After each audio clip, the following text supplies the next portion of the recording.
Bismillahirrahmanirrahim. Assalamualaikum warahmatullahi wabarakatuh.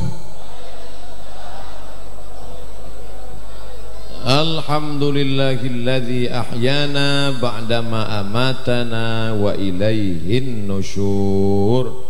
Itu bacaan bagi yang habis sholat subuh tadi tidur lagi, kemudian berselawat kepada Nabi dengan ucapan Allahumma salli ala sayyidina Muhammad wa ala alihi wa sahbihi wa barik wa sallim. Banyak yang tadi malam tidur sama dengan kita, sama-sama bernafas, sama-sama berjalan di atas muka bumi Allah, tapi subuh ini tidak bangun. Kenapa? Sakit jantung mendadak, jantung berdegup berdetak, menghembuskan darah naik ke otak, lalu karena banyak dibalut oleh lemak akhirnya mati mendadak, berhenti. Makanya Bapak Ibu dengar, loh si Anu kemarin kan sama dengan kita. Iya, di mana dia sekarang? Mati mendadak. Kenapa? Serangan jantung. Apa pernah Bapak Ibu dengar kenapa dia meninggal? Kena kudis. Tidak ada. Oleh sebab itu kita bersyukur atas nikmat besar ini. Buminya milik Allah, paru-parunya punya Allah, udaranya pinjaman Allah. Cara bersyukurnya juga Allah yang ngasih tahu. Bagaimana cara bersyukurnya? Simple, ucapkan alhamdulillah. Kalau mau panjang alhamdulillahi rabbil alamin. Kalau mau panjang lagi alhamdulillah rabbil alamin, nahmaduhu wa nasta'inuhu wa nastaghfiruh wa na'udzubillahi min syururi anfusina wa sayyiati a'malina may yahdihillahu fala mudhillalah wa may yudlilhu fala hadiyalah. Mudah-mudahan kita semua selalu mendapatkan hidayah Allah Subhanahu wa taala. Amin ya rabbal alamin. Tadi pertama saya naik ke atas ini gelap, sekarang sudah mulai nampak, mulai merona merah, matahari akan terbit, baru kelihatan rupanya kita di samping sungai. Saya tanya Ustadz Uliansyah, ini laut Ustadz? Bukan, sungai katanya. Bapak Ibu yang dimuliakan Allah, ini dulu masjid sebenarnya di tepi sana, di tepi sungai, lalu kemudian dipindahkan. Ustadz kok tahu? Cerita Pak Ketua Masjid. Sebenarnya Ustadz di tepi sana, lalu kemudian naik ke atas. Mereka yang dulu mewakafkan masjid ini, tanahnya, semennya, kerikilnya, batanya, posen pintunya, kayunya, maka dari mulai kita masuk tadi iktikaf sampai tahiyatul masjid, qabliyah subuh, salat subuh, zikir, doa, mengalir pahalanya ke makam mereka.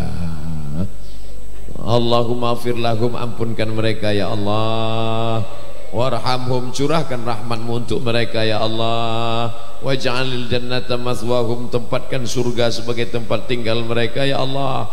Allahumma ja'al kuburahum raudhatan min riyadil jinan, jadikan kubur mereka salah satu dari taman-taman surgamu. La taj'al kuburahum hufratan min hufarin niran, jangan jadikan kubur mereka salah satu dari lubang neraka. Banyak dulu yang kaya tapi tidak dikenang sepanjang masa. Banyak dulu yang punya kuasa, raja-raja, sultan-sultan, hebat-hebat, tapi terlupakan dalam catatan sejarah. Siapa yang diingat sampai subuh ini? Yang mewakafkan tanah untuk masjid. Maka Bapak Ibu yang punya banyak tanah, wakafkanlah. Karena kita tidak perlu banyak tanah, kita hanya perlu 2 meter kali 1, itu pun gak penuh semua. Apalagi saya gak penuh banyak-banyak, sedikit aja. Bapak Ibu yang dimuliakan Allah Subhanahu wa ta'ala, judul kita subuh ini, Masya Allah, judulnya biasa aja, fotonya yang luar biasa. Salat subuh berjamaah, bangkitkan persatuan umat. Buktinya subuh ini semua bersatu. Siapa yang tidak bersatu subuh ini? Pengurus masjid bersatu, travel umrah haji Taibah bersatu, lalu kemudian Bapak Ketua Umum Masjid Nurul Huda bersatu, pimpinan majelis Darul Fatah, Darul Rumah, Fatah anak muda, Darul Fata rumah anak muda. Apa maknanya? Anak-anak muda punya persatuan namanya Darul Fata, rumahnya anak muda, dan anak mudanya sholat subuh. Takbir. Jangan sampai dibalik, Darul Fata anak muda di rumah semua, rumahnya anak muda dan mereka penggerak sholat subuh. Kalau sudah anak mudanya sholat subuh, insya Allah yang masih muda saja hari Ahad libur, yang tadi malam nongkrong pacaran dugem nonton internet segala macam di karaoke, lagu pop, lagu rock, lagu dangdut, lagu metal, tapi subuhnya malah tetap sholat berjamaah. Mudah-mudahan dosa di masa lalu diampunkan Allah Subhanahu wa ta'ala. Inilah cikal bakal kebangkitan umat. Kalau ada orang mengatakan umat ini sedang jatuh, umat ini sedang melakukan perbuatan maksiat, datanglah kalian ke Masjid Jami' Nurul Huda. Lihat, jangankan dalam masjid, melimpah meluber sampai ke tepi sungai. Adik-adik hati-hati, jangan jatuh sampai ke tepi. Saya rasanya mubazir kalau di Samarinda ngajak orang sholat ke masjid. Marilah ke masjid, mari ke masjid. Jangankan di dalam masjid, di luar masjid sholat subuh. Kalau sholat subuh sudah seperti sholat Jumat, tandanya Palestina tak lama lagi akan merdeka. Ini bukan sholat Jumat ini gabungan Idul Fitri dan Idul Adha. Masya Allah, tabarakallah. Anak-anaknya datang sholat Jumat, sholat subuh yang seperti sholat Jumat. Itu tadi yang saya suruh turun tadi anak-anak, bukan bapak-bapak, itu anak-anak. Mereka itu yang akan jadi kepala dinas, kepala badan, kepala kantor 20 tahun akan datang. Didoakan langsung turun semuanya. Saking banyaknya ada anak, malah ada satu yang hilang tadi. Mau diumumkan oleh Pak Bendahara NU, belum diumumkan sudah datang. Saya alhamdulillah beberapa kali pengajian selalu yang dibawa naik ke atas itu pengumuman anak hilang. Belum pernah pengumuman suami hilang, belum ada. Pertama kali yang kita lakukan tadi, ibadah pertama adalah membuka mata, dan membuka mata itu pun juga ibadah. Hebatnya orang Islam, ibadahnya bukan cuma baca Quran, ibadahnya bukan cuma iktikaf di masjid, ibadahnya bukan cuma sholat subuh. Buka mata ibadah, tutup mata ibadah, buka ibadah ibadah, buka mata ibadah. Alhamdulillahilladzi ahyana ba'dama amatana wa ilaihin nusyur. Tutup mata ibadah, bismika Allahumma ahya wa amun. Bapak Ibu jangan baca. Beberapa orang baca langsung tertidur.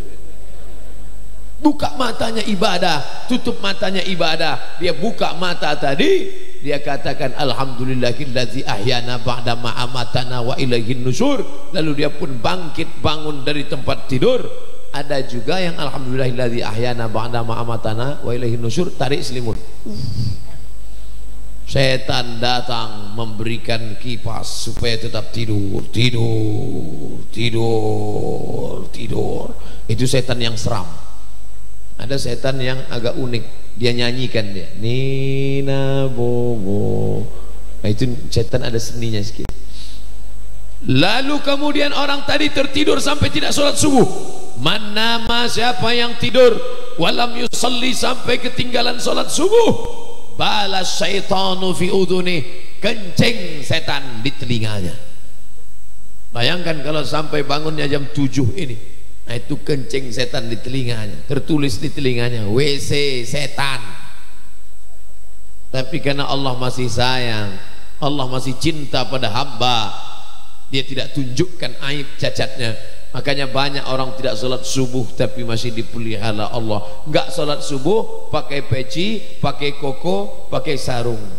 Semua orang nyangka pasti pulang sholat subuh, padahal jam 7.30. Rapatkan gorden, tutup pintu, matikan lampu. Usolli fardhus subhi raka'atain lillahi ta'ala. Bismillahirrahmanirrahim. Alhamdulillahi rabbil alamin. Anak-anak muda tapi bukan anggota Darul Fatah, bukan. Begitu didengar sama ibu bapaknya di luar ruang tamu, "Bapak, ya, anak kita sholat duhanya kok jahar ya?" Mungkin mazhab lain. Saudaraku yang dimuliakan Allah Subhanahu wa taala, yang pertama adalah bangun, yang paling afdal adalah mandi. Kenapa? Karena ketika kita tidur mengeluarkan keringat dari badan itu baunya asam. Beda dengan Nabi Muhammad SAW. Telapak tangannya dicium oleh Anas bin Malik.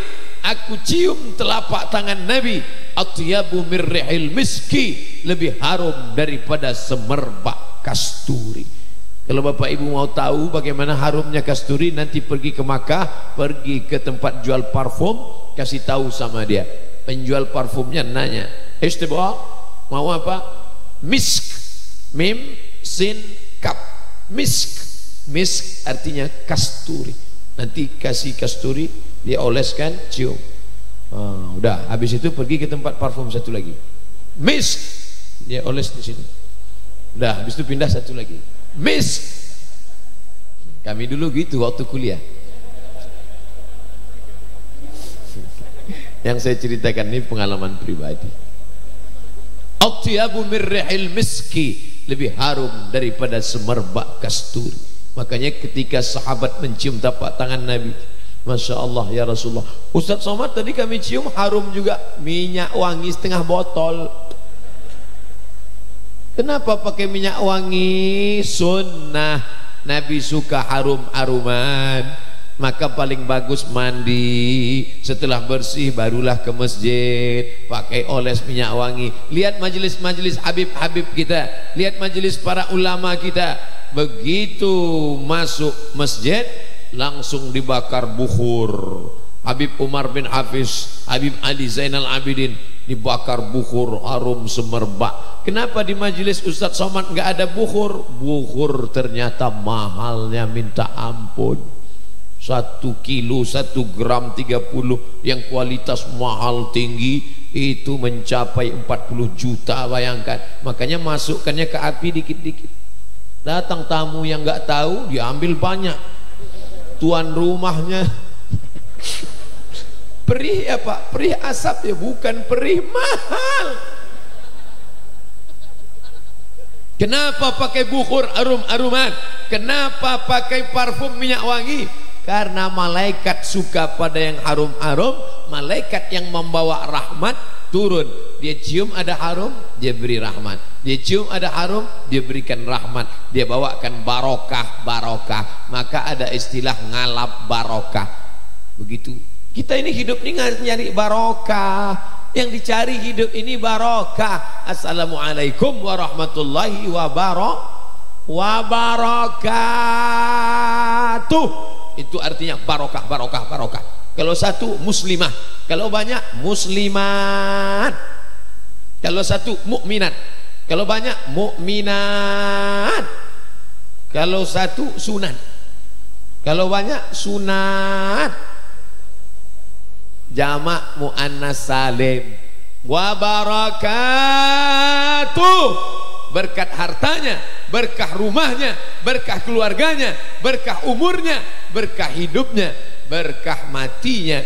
Maka malaikat datang membawa berkah. Mana yang harum, yang wangi, yang semerbak, itu dia dekati. Makanya kata Nabi, man akala basolan, siapa yang habis makan bawang merah, sauman bawang putih, falyatazil masjidana, siapa yang habis makan bawang, bau, busuk, jangan dekat-dekat masjid kami. Kenapa?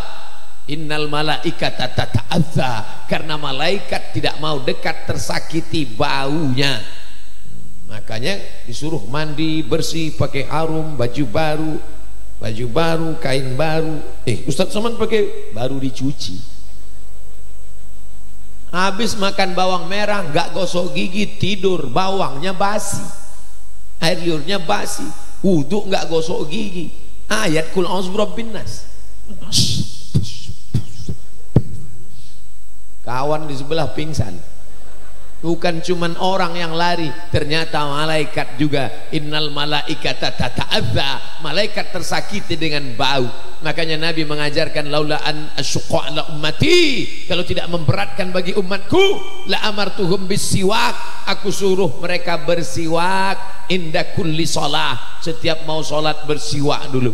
Makanya kadang kita lihat para habaib, para ulama pas mau salat, luruskan shaf, luruskan shaf, siwak. Apa itu orang Islam? Gosok gigi kok di masjid, gosok gigi di toilet, WC, kamar mandi, di rumah. Tapi dia mau mengambil sunnah Rasulullah sallallahu alaihi wasallam.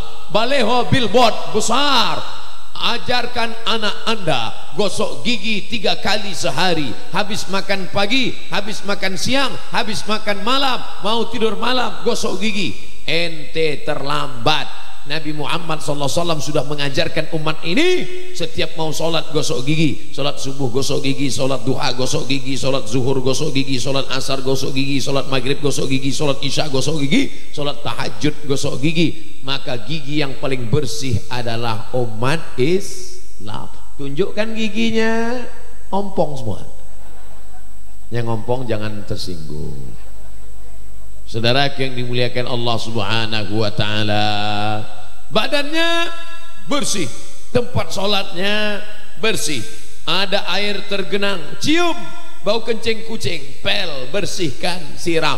Kalau sampai kencing anjing, air liur, najis, bukan cuman sekedar disiram pakai air, tapi kemudian siram air 6 kali, salah satunya 7 kali, salah satunya air bercampur dengan air tanah. Apa ini aman Islam? Agama primitif, agama ketinggalan zaman. Sekarang sudah ada deterjen, sudah ada pel, sudah ada busa. Kenapa masih pakai air tanah? Ternyata bakteri dalam air liur anjing babi tidak mati karena deterjen, tidak mati karena busa, tapi mati karena bakteri yang ada dalam tanah membunuh bakteri yang ada dalam air liur anjing dan babi. Bakteri makan bakteri. Ajarkan itu pada anak kita. Ini yang diajarkan pada anak kita, jeruk makan jeruk, bakteri makan bakteri. Saudara yang dimuliakan Allah, ini bukan datang dari Muhammad sallallahu alaihi wasallam. Ini bukan akal pikiran hati bisikan manusia. Ini bukan bisikan jin hantu dan setan. Ini adalah turun dari Allah. Tanzilal azizir rahim, turun dari Allah. Bersyukurlah kita. Makanya nikmat terbesar yang kita terima adalah nikmat harta besar, nikmat rumah besar, nikmat keluarga besar, tapi nikmat terbesar yang kita miliki adalah nikmat iman dan Islam. Maka kita pun datang ke masjid. Langkah pertama menghapus dosa, langkah kedua mengangkat derajat, langkah ketiga menghapus dosa, langkah keempat mengangkat derajat. Kami yang di atas ini bukan berarti derajat kami lebih tinggi, Bapak yang di bawah bukan berarti lebih rendah, kalian yang berdiri bukan berarti terhina karena kalian lambat datang saja. Ustadz jangan gitulah ngomongnya.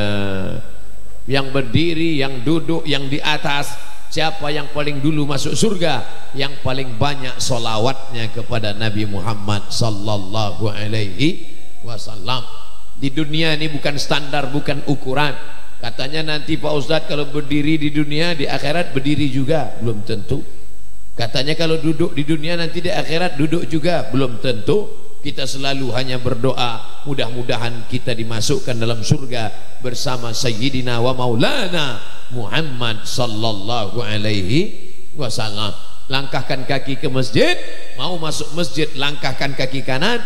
Allahumma ftahli abwaaba rahmatik. Apa maknanya? Setiap langkah harus ingat Allah. Langkah pertama menghapus dosa, langkah kedua mengangkat derajat, langkah ketiga menghapus dosa, langkah keempat mengangkat derajat. Pas mau masuk pintu masjid, Allahumma inni as'aluka, Allahumma ftahli abwaaba rahmatik. Masuk ke dalam masjid langsung usolli sunnatan tahiyatul masjid raka'ataini lillahi ta'ala, Allahu akbar. Idza dakhala ahadukumul masjid, kalau kamu masuk masjid fala yajlis, jangan langsung duduk nyelonong ada adat istiadatnya, ada tata krama sopan santunnya.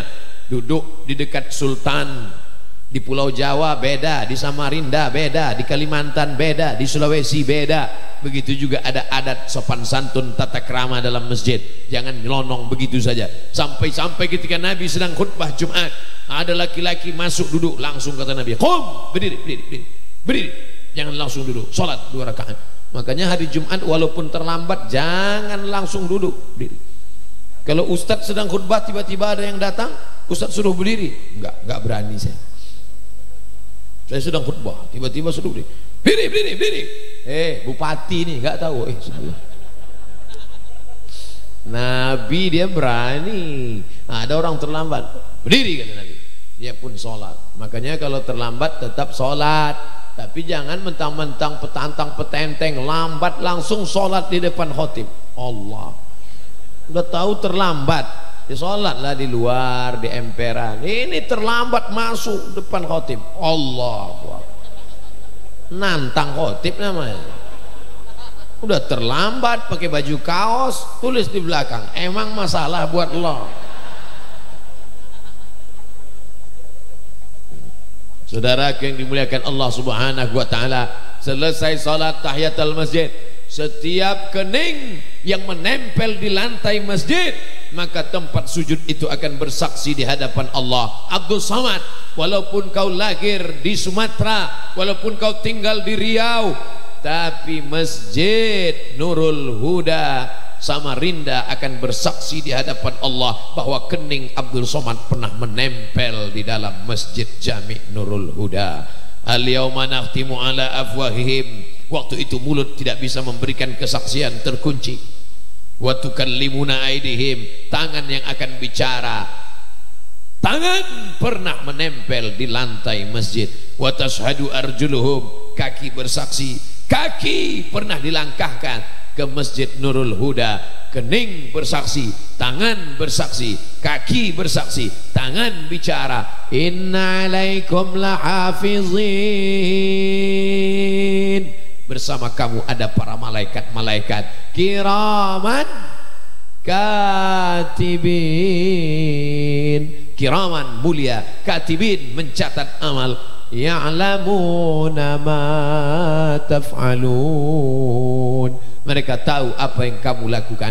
Lalu selesai salat sunat tahiyatul masjid, tunggu azan, mendapatkan pahala iktikaf. Orang yang duduk di masjid menunggu azan, apa kata malaikat? 2 doa malaikat. Allahumma ighfir lahu, Allahumma arhamhu, Allahumma ighfir lahu, Allahumma arhamhu, Allahumma ighfir lahu, Allahumma arhamhu. Ampuni dia, rahmati dia, ampuni dia, rahmati dia, ampuni dia, rahmati dia. Sampai orang itu keluar masjid dan wudunya batal. Makanya di dalam masjid tak ada wudhu yang batal, walaupun tidur sampai ngences, tidak batal selama posisi duduknya tidak bergeser. Duduk maaf nempel ke lantai dan tidak nyender ke tiang. Maka saat itu Allah Ta'ala senantiasa menurunkan rahmatnya. Ente kenapa tidur? Tapi katanya nggak boleh tidur di masjid. Tidur itu adalah ibadah. Hafal ya. Pengajian yang lain nggak ada yang ingat. Yang itu ingat. Enggak hadir kemarin di Masjid Jami' Nurul Huda. Apa kata Ustaz Somad? Memejamkan mata pun ibadah, membuka pun ibadah. Kamu ibadah dengan membuka mata, aku ibadah dengan menutup mata. Saudara yang dimuliakan Allah Subhanahu wa taala, lalu kemudian terdengar azan. Allahu akbar, Allahu akbar. Maka mulut jangan hanya diam, jawab Allahu akbar, Allahu akbar. Hayya 'alas salah. La haula wala quwwata illa billah. As-salatu khairum minan naum. Sadaqta wa bararta wa ana 'ala dzalika minasy syahidin wasyakirin. As-salatu khairum minan naum. Salat lebih baik daripada tidur. Sadaqta wa bararta, engkau benar, engkau sudah berbuat baik dan aku termasuk orang yang menyaksikan itu. Itu jawabannya. Ini sekarang banyak orang as-salatu khairum minan naum. Ente aja duluan. Saudaraku yang dimuliakan Allah Subhanahu wa taala, siapa yang menyambut seruan azan, ketika muazin azan mulutnya tidak diam saja, ketika azan dia tidak sibuk main HP, ketika azan dia tidak ngobrol dengan orang lain, tapi dia sambut seruan azan. Setelah itu dia baca doa wasilah, Allahumma rabb hadhihi ad-da'wati tammati was-salatil qa'imah ati sayyidina Muhammadan al-wasilata wal fadilah wasyarafa wa darajatal 'aliyata ar-rafi'ah wa ba'athu Allahumma maqama Muhammadin alladhi wa'adtah innaka la tukhliful mi'ad ya arhamar rahimin. Maka apa kata Nabi? Halat lahu syafaati yaumal qiyamah. Layak, wajib dia mendapatkan syafaatku hari kiamat. Mudah-mudahan kita tadi termasuk orang yang mendapatkan syafaat karena melakukan itu. Allahumma rabb hadhihi da'wati tammati wa salatil qaimah ati sayyidana. Yang sudah hafal, yang enggak hafal gerak-gerakkan aja mulut. Mana tahu teman di sebelah curiga, nah enggak hafal kan? Enggak hafal kan? Coba kuatkan. Ini yang silent punya, bro. Saudaraku yang dimuliakan Allah Subhanahu wa taala. Setelah itu barulah sholat qabliyah. Jangan sampai enggak sholat qabliyah subuh. Rakaat al-fajri 2 rakaat qabliyah subuh khairum minad dunya wa ma fiha. Lebih baik daripada dunia dan seisinya. Siapa yang tadi tidak qabliyah subuh sudah kehilangan dunia dan seisinya. Siapa yang paling kaya? Bill Gates yang punya Windows, yang punya handphone, yang punya HP, yang punya laptop? Bukan. Siapa yang punya kaya paling kaya? Yang punya kapal itu lewat lalu lalang? Bukan. Siapa yang paling kaya? Yang paling kaya adalah yang tadi sholat 2 rakaat qabliyah subuh, pemilik dunia dan seisinya. Takbir. Siapa yang paling kaya? Apakah yang mobilnya parkir di VIP itu? Parkir VIP, very important person? Bukan. Yang kaya adalah yang tadi qabliyah subuh. Ustaz, saya bangunnya jam 6. Apakah masih qabliyah subuh? Ya, qabliyah subuh dulu, baru sholat subuh. Walaupun engkau terlambat, tetap qabliyah subuh. Kalau bangunnya jam 9.30, Ustaz, ente nanya apa mau nyari marah? Lalu kemudian usolli sunnatas subhi rak'ataini qabliyatan lillahi ta'ala. Rakaat pertama, qul ya ayyuhal kafirun. Rakaat kedua, qul huwallahu ahadun illahus samad lam yalid wa lam yulad. Ustaz, tadi saya ayatnya bukan itu. Apa kau baca? Rakaat pertama inna a'tayna. Rakaat kedua wal asri. Kenapa pilih itu? Saya edisi yang pendek-pendek aja Pak Ustaz. Salatnya sah. Tapi yang diajarkan Nabi rakaat pertama qul ya, rakaat kedua qul hu. Kenapa itu yang dibaca? Engkau boleh satu kantor dengan Konghucu, engkau boleh satu lingkungan dengan Kristen, engkau boleh bertetangga dengan Katolik, tapi batasan hidupmu jelas. Sebelum matahari terbit, sebelum masuk kantor, sebelum berinteraksi, sebelum belanja, sudah jelas. Wala ana abidum ma'abattum wala antum abiduna ma'abud lakum dinukum. Jelas orang Islam. Lalu kemudian rakaat kedua dikuatkan lagi. Ada yang mengatakan Tuhan punya anak, ada yang mengatakan Tuhan dilahirkan, ada yang mengatakan Tuhan keluar dari perut. Maka dibantah, qul huwallahu ahad, dia esa tunggal tak berbilang. Jangan minta ke sungai, jangan minta ke pohon kayu, jangan minta ke setan hantu, tapi mintalah kepada dia. Siapa dia? Allahus Somad. Allah Somad itu nama Allah. Ya Rahman, Ya Rahim, Ya Malik, Ya Kudus, Ya Salam, Ya Ahad, Ya Somad. Sedangkan yang ceramah ini hambanya, namanya Abdus Somad. Sebetulnya hamba itu rendah, hamba itu letaknya di bawah, tapi karena bersanding dengan As-Somad naik dia ke atas. Makanya nama yang paling baik adalah nama yang paling rendah, tapi dilengketkan dengan yang paling tinggi. Yang paling rendah Abdu, yang paling tinggi Allah. Nama yang paling baik Abdullah, Abdurrahman, Abdurrahim, Abdus Somad. Lam yalid, dia tidak beranak. Kalau beranak dia bukan Tuhan. Walam yulad, dia tidak dikeluarkan dari perut, dari rahim. Kalau dikeluarkan dari perut berarti dia bukan Tuhan. Walam yakul lahu kufuwan ahad. Tidak ada satupun yang selevel, setara, yang sama dengan dia. Pejamkan mata, nampak merah, nampak hijau, nampak kuning, nampak bulat, nampak peta. Apakah itu bakwan? Tuhan? Bukan. Kenapa? Walam yakul lahu kufuwan ahad. Artinya apa? Orang Islam sebelum terbit matahari akidahnya sudah kuat. Yang pancang di tengah sungai ditancapkan sampai ke dasar. Walaupun airnya kencang, walaupun ombaknya keras, walaupun perahu kapal lewat, dia tidak akan goncang. Itulah sikap sifat orang beriman. Maka sebelum sholat subuh, setelah itu barulah sholat subuh. Sepakat semuanya, tidak ada yang ikhtilaf. Inilah persatuan kita. Sholat subuh berjamaah bangkitkan persatuan umat. Nahdlatul Ulama, Nahdlatul Watan, Muhammadiyah, Al-Irsyad, Al-Jamiyatul Wasliyah, Persatuan Tarbiyah Islamiyah, Persis, Front Pembela Islam, semuanya sepakat bahwa sholat subuh itu wajib. Betul? Ada ormas yang mengatakan sholat subuh sunat. Kamu kenapa nggak sholat subuh tadi? Mohon maaf Ustaz, sholat subuh ini ikhtilaf antar ulama. Kalau ada orang ngomong gini, antukkan kepalanya ke pohon mangga biar lurus ampernya.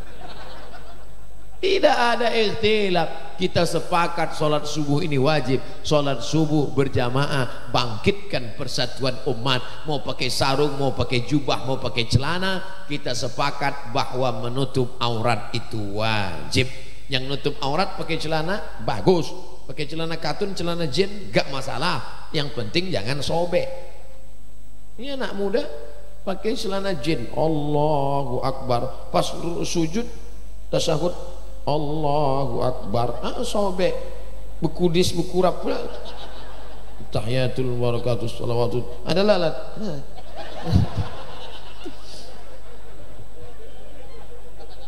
Oleh sebab itu maka ini diperhatikan. Ini kadang pakai celana jinnya udah bagus, menutup sampai ke bawah. Pas ruku nampak lubang.